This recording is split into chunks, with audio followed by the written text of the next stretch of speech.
Take a long, hard look. This could be Tata's first car.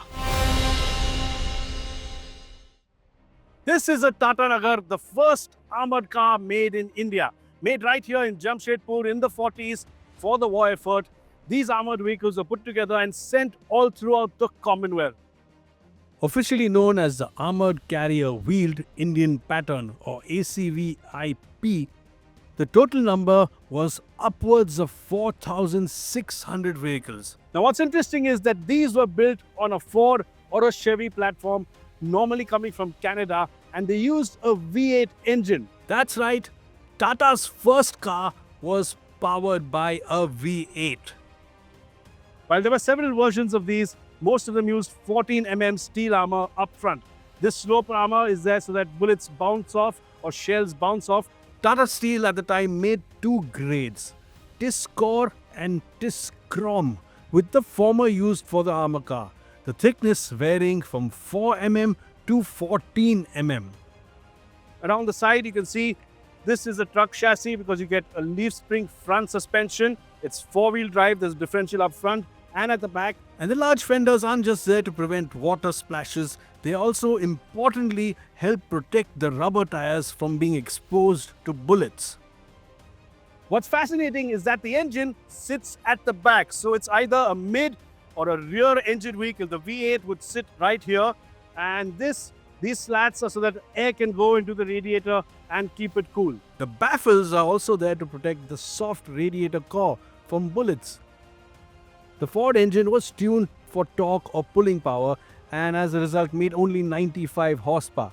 But this was good enough to pull the 2.5-ton curb weight and propel it to around 80 or 90 kilometers an hour.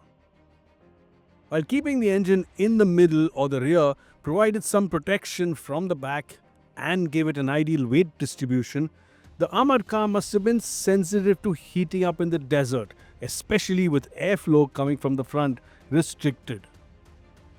Sat between the engine and the sloping armor up front, the center pod holds the driver, gunner and the commander. The cupola on this version is open on the top and is full of hatches and gun ports. Now the driver sits on the right here and that's the place for the gunner. Around 4,000 of these vehicles were built right here in Jamshedpur and sent all around the world for the Second World War, fighting in places like Egypt and Syria. It was used in other theatres of war as well, from Italy and Monte Cassino to Burma and beyond, by the British Army as well as all the Commonwealth Armed Forces. Now the driving position isn't conventional. I'm sat and I'm facing forward, but my legs are skewed to the side into the nose of this vehicle so it can reach the pedals. Quite different. I start up the diesel. Now while there's no Ford V8 engine and this is a diesel, I can sort of understand the power this vehicle would have had with that 95 horsepower V8. As I settle in, I realize there'll be no power steering and that the controls are likely to be crude and heavy.